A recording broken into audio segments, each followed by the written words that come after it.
Welcome back. Many thanks for keeping it here on Morning at 10 TV as we look at the performance of the legislative arm of government, that is Parliament, and also throw the spotlight on the election season as we gear up for the 2026 general election. I have with me on board, that is Ronald Kwesiga. I also have Job Kiija, a political analyst, and shortly we shall be joined by Harold Kaija, the Publicity General Secretary of the PFF, that is the People's Front for Freedom political party. Allow me engage Ronald Kwesiga on something that Job Kiija submitted on, that is, as we build a political culture, many people are looking at the next parliament as one that is going to bring forth each and every caliber of Ugandan. Many have debated, for example, that we are faced with a problem that we cannot do away with on who makes the cut for good legislation, who doesn't. I do not know whether it's a case of chicken and egg, what started or how it started, but does that trigger a conversation on looking back on the basic parameters on who a legislator should be and what they should be able to bring forth? Thank you. And I think to our viewers and the world out there, it is important to come to terms that we need to have a candid discussion on the quality of legislators that we have. That one is no doubt. But also we need deeper sensitization of the citizens. They need to understand their role in this whole exercise. Above all, know what the role of the legislator is and what the legislator does. Because when you hear them in their campaigns, now a legislator tells you, I'm going to construct a road for you. From where? Which budget do you have? You promise heaven on earth. Your duty is legislation, oversight. So our citizens, our fellow Ugandans need to understand the role of a member of parliament. That is the first case that should determine the composition and quality of the people that we are sending. Then we need to have a deeper scrutiny on who comes in to even vie for the position. And we need to have an open discussion over this. And above all, also the nature, the expectation that we should have from these people. If you, not everyone, because I have a successful business somewhere and I have some small money, I can come and make noise and then I'm in parliament. I think that is a discussion we need to have. There is no doubt, and it is important to start it as early as possible so that we will shape the future of our parliament. That we have there is no objection to that, because they end up burdening everyone. If you are not having decent conversations or discussions, dialogue in parliament, then the affected people are you and I, the common people. It is extreme for those that are in far-reaching areas of this country. So we without a doubt, we need to have that discussion to reshape the future of the parliament. All right. Later we shall seek to understand whether it should be down to academic qualifications, whether that should be lifted from just senior 6 to degree holding, so to speak, or even a master's. There was some gentleman who had offered that particular suggestion, saying if you don't hold a master's, you don't have the ability to legislate sufficiently. Harold Kaija, many thanks for joining us here on Morning at 10 TV. Thank you so much. Deputy Secretary General for the People's Freedom Front. Front for Freedom. Front for Freedom. This particular nomination exercise that is rolling out tomorrow is one where you're expected to be on the turf as a party, having not presented a presidential candidate. And also as an individual. Also I'll be nominating for Nansana Municipality tomorrow at about 2. About 2. Yeah. Okay.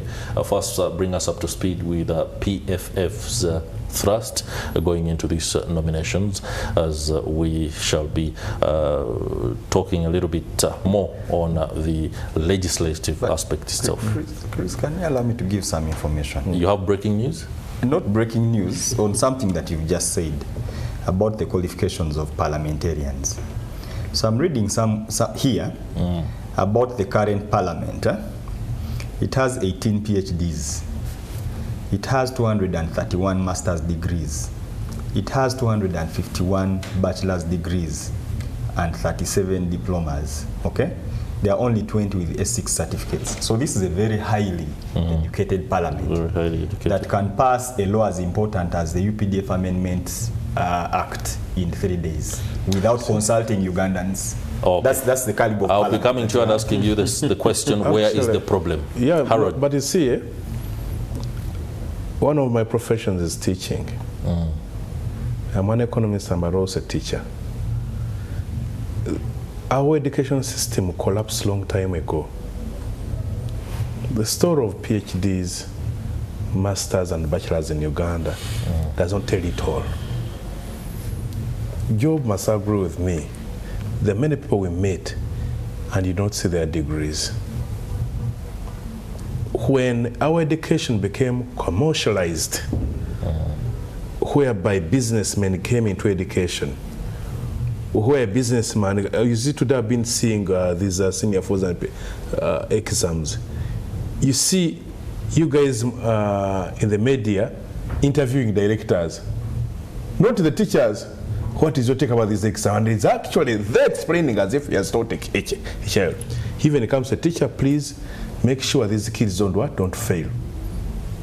Make sure they don't fail. They don't what? Fail when you're grading. So that, because when the kid fails, many of the parents will not allow a child to repeat. They take the child to the next school, which is also waiting to get money. And then you see this kind of cheating exams. I have been at university where you find a person who has hardly attended lectures graduating. Now when it comes to these politicians who join politics with a senior 4 started up when somebody is 40, studying senior 4 just to get a qualification, not to start a senior 4. They go and sit for senior 6, and even others then, before they brought this album, they would go and get a job to come and sit on their behalf. They go do the same thing in universities. You see now, the way Mamdan said, scholars in the marketplace. You see, even universities have become like as if any kind of shop. Okay. So in a way, you find somebody has a master's degree, a PhD, you look at the guy, speak to him, say, your PhD was in what? In journalism. So we talk about journalism. And the guy is a wall. Now there's another thing that has even come to this country. People go to Dubai and some university in the US and pay to get PhD, you know, these honorary PhDs. Doctorates. And you see them say, I'm Dr. So-and-so. So in other words, the problem is far bigger than, the way you see it. Putting those parameters for these legislators. Actually, our friend Dr. Birete, immediately after the 2021 elections, wrote to the EC asking to start civic education. Voluntarily, don't pay me. I have a team, I even have some donors to move around. After 3 years, it is Isa who called her. Yes, we understand you put in an application to do civic education. Show us the syllabus. Said, did I apply to you? You know the Bireta, you know? Say, now I don't want. So in a country where there is no civic education, sure, we still have this problem. Okay. We shall attempt to understand how we can begin the surgical examination of our problems. We'll go back to that. But I want you to, first and foremost, in line with the run-up to the nominations tomorrow, PFF has been missing in action. PFF has flattered to deceive. What is going on? Yes, we have been, as you're aware, we are the last on the political scene, because I think we got our certificate on the 5th of June. And then actually we even got that certificate when nomination of the youth had started with 2 days remaining. We tried to run around, get some, and actually even that affected us because we are unable to use the method we wanted. Then we went to local governments and fielded candidates. We actually have been doing a lot of work in as far as making sure that we get MP candidates. Our vetting process, because you see, when we were in FDC, we used to have a method that would help us get easily candidates. You go to a constituency, have a constituency committee with the sub-counties and the parishes to come and elect a flag bearer. But this time around, since we did not have those structures approved by the EC, we used another method of getting experts. Actually, we made sure that none of us who is political go to do vetting to our candidates. And there are even some constituencies where the vetting team came and wrote that among the people who applied to be your candidate, none qualifies.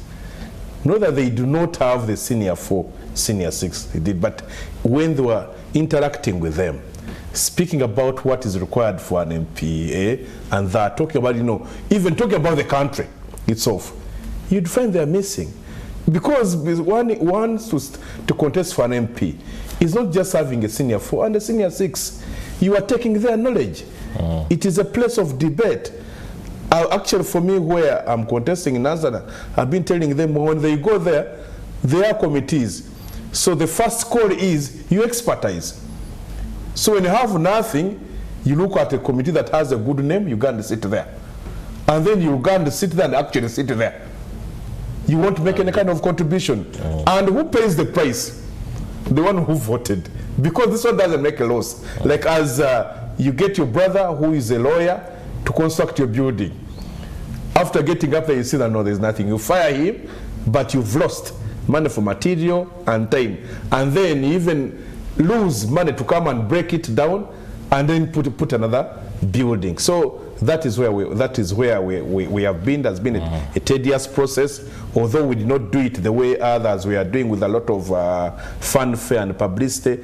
We said that is how it would be easy for us, even where there are battles, to keep them down. Because when it's in public, if it's in the public domain, even something small, the media come and tap on it. That's why I think you've not seen any kind of, even where we had hotspots, we've been able to keep it under the carpet and be able to move on.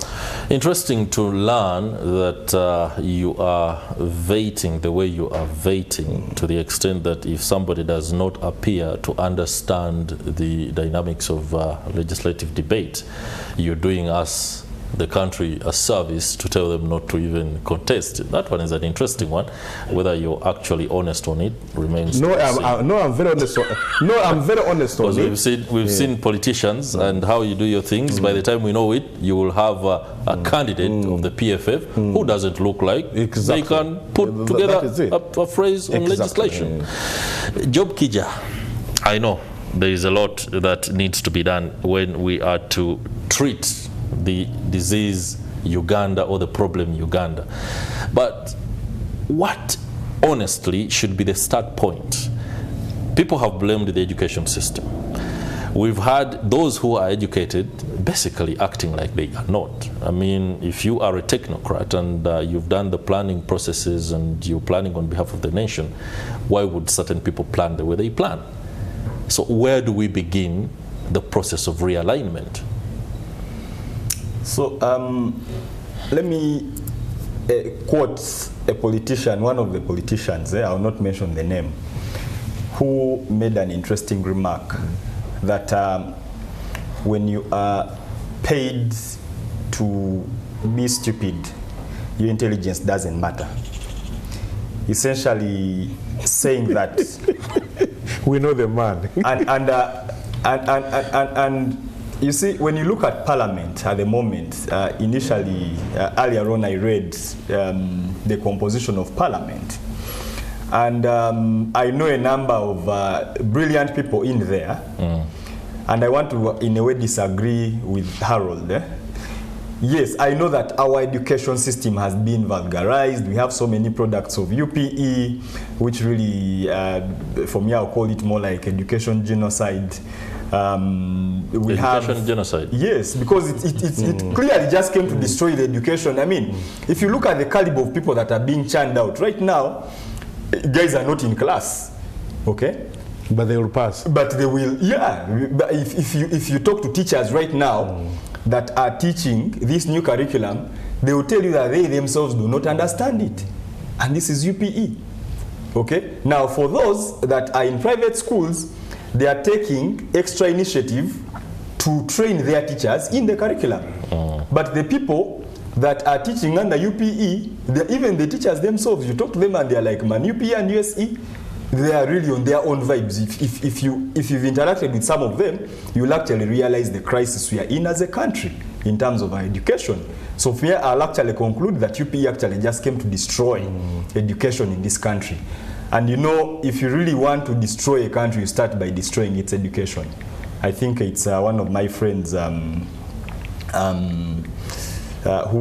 did work on that recently. But if you look at Parliament, it has some of the most brilliant people in this country. Okay?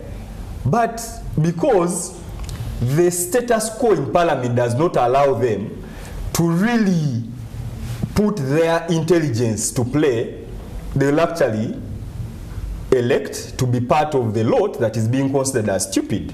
Why? Because if I know, I'll give a story of one of my former workmates that I worked with in civil society. Very intelligent guy that went to Parliament, and then when a law on NGOs, civil society, was presented, the only thing he could point out was, why is government using the word blacklisting, yet we are black Africans, instead of using whitelisting? Why should you use such terminology? This is a very brilliant person, a PhD holder, that has been engaging on space for civil society for quite a long time. So the point I'm making is that however intelligent you might be, in a system as is at the moment, it won't matter. And that's why you see, for me, much as I am for a quality parliament, I'll actually argue that however intelligent the number of people that you might take there, with a parliament that is captured at the moment as is, it won't make any difference. Whereby, for the Speaker of Parliament to be elected, the President will supervise that election himself and ensure that the person that he wants is the one that is going to go there. Yet Parliament is supposed to be holding the executive accountable, or oversight over the executive. Then you can't really have a quality parliament. Whereby you have a Speaker of Parliament that goes on a public platform and kneels down before the president that she is supposed to be holding accountable, then you can't actually be talking of parliament. So you can't be talking about having quality legislators when they are led by people that are captured by the executive or by the system. So I will argue that at the moment, it's not even about education. However, even if, by the way, like you are saying, we raised the bar and said all people that go to parliament should have, even if you said it should be 2 PhDs, I can assure you, you're going to have people with 2 PhDs in that parliament. With a captured status quo as is at the moment, you will not have anything useful coming out of that place. Ronald Kwesiga, you are privy to some whispers in the corridors of power, given your position as the National Publicity Secretary of the NRM Entrepreneurs League. NRM is the party in administration. I keep telling people that administration, not necessarily government, because it's just part of the government. Do you think that the NRM has superintended over what now looks like total collapse of the education system, to the extent that even those that hold these nice certificates and accolades are actually seen not to be what they ought to be? Thank you. I beg to differ from my brother here saying that UPE is an education genocide. No, that is not true. That the NRM has actually conducted that genocide. No. NRM has strived to create an opportunity of education for each and every Ugandan. Mindful that we have challenges at different levels, and they brought in a mass model that will create higher literacy levels. If you compare the literacy levels today compared to 1986 when government, President Museveni's government came to power, there is a sharp distinction. Even if you meet a border man on the street, he can speak English, he can express himself, he can give an opinion. They actually graduates. That he can give an opinion over something. So we have, they are graduates who fail to get jobs. The education has given us an opportunity to all be at the same level. As to what we do with that education is entirely ours. If you find someone having a PhD and is not bringing the knowledge of the PhD to use, that cannot be blamed on the system. That is an individual's mindset. It can't be something that the government of the NRM should shoulder and carry. But if not even when those they people become 2, 10, 100, not even when the holders of those PhDs are a mass itself. Yes, no, it's not a mass. It's not a mass. These are isolated instances. A few individuals that you're earmarking and pointing at, but this is not the case. The UPE system and the government system on education and the policy has been largely and fully an opportunity to elevate the Ugandan system of education and also the masses to another level. So it's not true that government has just created a genocide, is trying to undermine the education system. They are creating an opportunity for all of us to get education. If we examine, I think, the composition of this whole building, most of them are graduates of this education system. Do we wish to say that we are all below the standard? Not at all. So some of the inability to convert the knowledge that you have acquired through the education system is entirely yours, but it should not be vested in government. No. Let me just ask you a question. For us in the legal fraternity, they say a mistake of counsel cannot be vested on the client. So if a lawyer makes a mistake that affects the client's case, the client has an opportunity to get another lawyer to correct that mistake. Thank you for using that analogy. And the court system has systems established within to allow for those scenarios not to basically either disadvantage one party or the other. Don't you believe that the overraking ability of an administration to put in place a system that allows those who have gained knowledge by way of instruction can actually be as productive as they are or they ought to be? True. Doesn't it pain you, for example, that we are unable to critically think? True, but that is the reason now that we have caused an amendment in the entire system. That's why we have a new curriculum. Mindful of the fact that what we started with was what was designed in the colonial times. And today, I guarantee you in the next 5 years, we will have a shift in the quality of people participating in our economy, our Ugandans. We will have a shift because the output will be much better. And we are also mindful that now we are in the information age. So it's no longer a question of people reading newspapers to get more information and all that. So the change in the curriculum is tuned to match the times.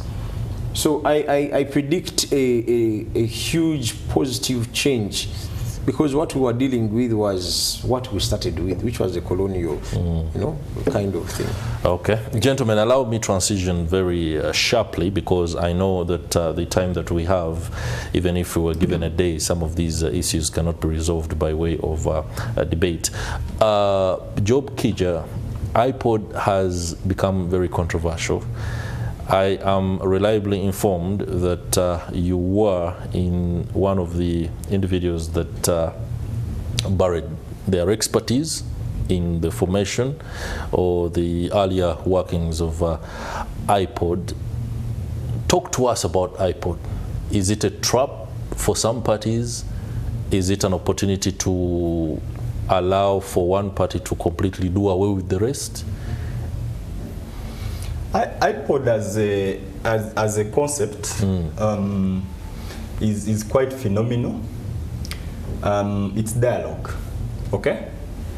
Basic but dialogue. It's dialogue, really. It's, like the term is inter-party organizations for dialogue. But you see, IPOD has been captured. The recent amendment to the Political Parties and Organizations Act actually sealed that capture.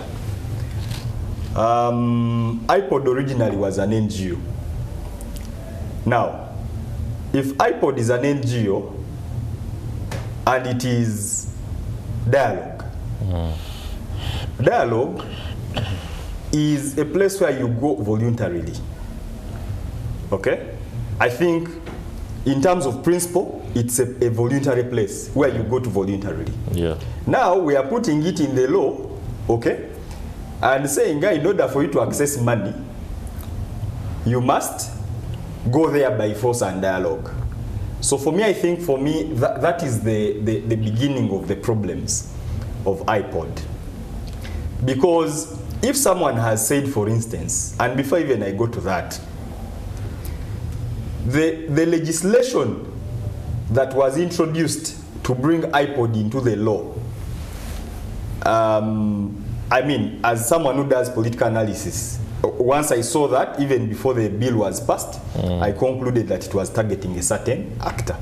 Okay? And indeed, we can now see the products of that bill. Because if I have said, yes, I would be happy to dialogue with you, but I want to dialogue with you when the terms of dialogue are clear. When the facilitation of that dialogue is clear.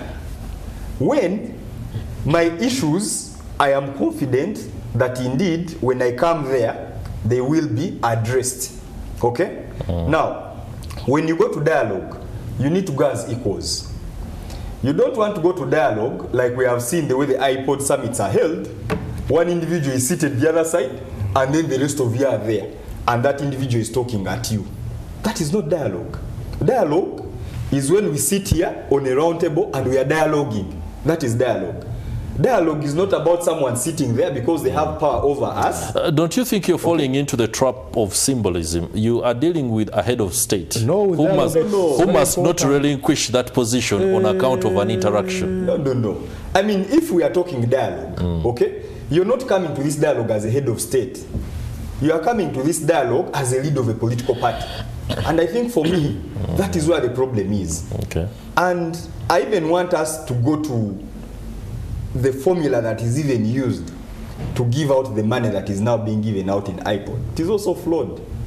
It is flawed because a political party that has an advantage of accessing state resources to take people to parliament is given added advantage by accessing even more of the money that is given to strengthening political parties. If anything, a party in power, in my view, should not even be accessing that money. That money should actually be given to smaller parties that are weak, in that they can also be strengthened to allow them to come to the same level as the ruling party. Such that if you are talking about dialogue, these people are coming really more or less as equals with certain advantages. But you're creating undue advantage or overdue for a certain party that already has other advantages of the luxury of accessing all these other state resources as we speak. The ruling party, the other day I saw I think a cow in one of the districts in I think West Nile or Northern Uganda, ordering schools to free pupils to go and attend a public rally. The same party has an RDC head that the other day, who is a public official that was actually sending certain instructions to different RDCs to do mobilization. So for me, I think already you have that party that has all those advantages. There are certain advantages they don't need to be accessing. Okay. So again, I'll argue that the formula that is used to even allocate that money in IPOD is actually flawed.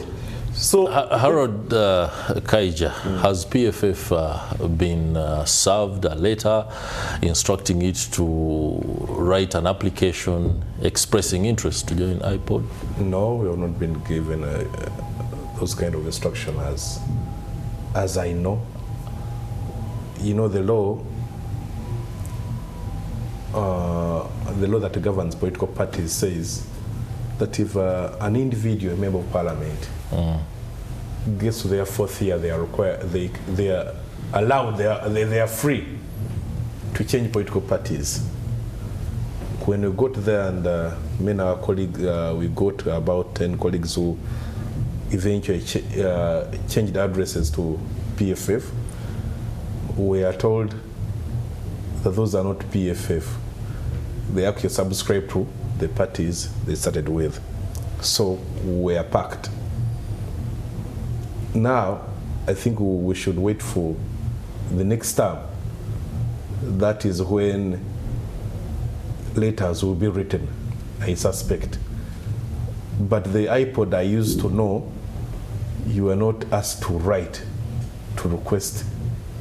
It was automatic that political parties that are in parliament were automatically members of IPOD, unless if you don't want. Then those political parties sit and write an MOU. We would spend days. We get an expert to write a draft, and then we start discussing clause by clause until we finalize it. We'd even have a retreat of about a week, and then afterwards, a completed draft is taken to each and every political party to use their organs to discuss it. That you like the deal. It is on that note that the 2021-2026 IPOD MOU, FDC refused to subscribe. After the drafting, and in the process of the drafting, there are some clauses that we're not comfortable with. So we retreated back to Najana Nkumbi. We said, guys, this is the document. You sent us to include ABCD. Our colleagues felt that is not important. And then we said we are not subscribing. That's how an MOU comes into place. I understand after we had left, the guys in Najana Nkumbi, when this new amendment came in, they went and signed, although you guys, the media, I don't know why you didn't recapture it. No, we reported that. Yes, that maybe just reported that. Maybe you didn't want, you wanted us to use a different language from the one. No, Ronald Kwesiga, I would love you to take off the jacket of the Publicity Secretary at the National Entrepreneurs League, and let's talk to the lawyer. Can we talk to the lawyer? No, that is why is this document basically hard to understand, especially for the layman? Why is it understood in only certain dimensions by the NRM and not understood in the dimensions that NRM wants for other parties like NUP? I think it's, for lack of a better word, absence of integrity and honesty. There are many things these people are not telling. The other one is a politician. This one is a mainstream civil society guy. So what are you trying to say? No. There are many things.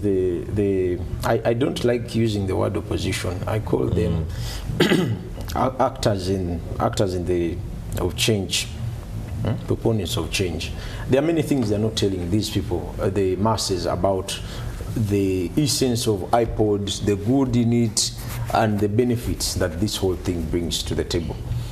I am surprised my brother here from the CSOs is looking at it in the perspective of the sitting arrangement, that the other man is seated the other side and by the way, seated. That is what comes on camera. No, that is what comes on camera. Because 70% of the discussions and the engagements, the core of what forms these memorandums of understanding and everything, is a closed room discussion. You can't tell us when you're in Kololo and the man is seated there, that's when you're dialoguing. No. But that's what we are seeing. In that instant moment, he has been invited, yes, as a member, but he's also president. You cannot throw away that veil. We will never. No, do you go we will home, never throw away that veil. Lawyer? So, the act. You're talking to us as a lawyer right now. No, I mean home. There is an act. There is an act that has been put in place, and it requires political parties to join IPOD if they must financially benefit from the exercise, which of course there are terms to that kind of financing, which compels them to stick to dialogue as a measure of trying to resolve the journey of politics in Uganda. I think that is very clear. We agree on that one. What are the failings of the prior existing National Consultative Forum? Do you see that arrangement as one that failed terribly? It did not, I will not say it failed, but in any situation where you derive benefit or you have some sort of engagement, there must be something you lose for failing to comply. Wow. But you need to strike a balance. You see, even when you go to courts of law, and then you say you have been adjudged, you give your side of the story, another one gives you, the other one's a plaintiff, this is a defendant. You're allowed to defend yourself, but in the end there is a penalty. And in other instances, they say there's a penalty, there's a fine. You can be taken to consider you're deprived of something. Where you dialogue and you can, even if you disagree, there is no repercussion at all. I think Ronald is agreeing. I want to ask Ronald one question. Let them just respond. Yeah, you will. Ronald, there are political actors, okay, that are supposed to be on the dialogue table before IPOD became law, that expressed concerns about IPOD, okay? And because of that, they said, we are not coming there unless you address these issues, okay? What we have seen is that those issues are not addressed, okay? But you have now commercialized it, okay? You see, the commercialization of politics has now been pushed to IPOD. And you're telling people, if you will dialogue with us by force on our terms, and if you don't, we are going to take away this financial benefit. But you're not addressing the concerns and you're calling people into dialogue. So what kind of dialogue is that? Whereby I have concerns, distinctively, you do not address them, and then what you do, you gaslight me. We have a political leader with us this morning. What are the pillars or what are the aspects of dialogue that those who are called into IPOD, especially within the new dispensation, are asked for or of? But you see what I must say, I realize that Ronald is green about this IPOD thing. Green. No, he's trying to be a lawyer. Yes, he's green about this IPOD thing. If he was actually following, think about two weeks ago, we are supposed to sit with somebody here about IPOD. That NM guy did not appear. I think after perusing through and getting this of it. The IPOD has also been collapsed by General Museveni. He never even wanted it. Said, what is this thing? Eh? We can sort our things. We can sort our things, and we're throwing his hands.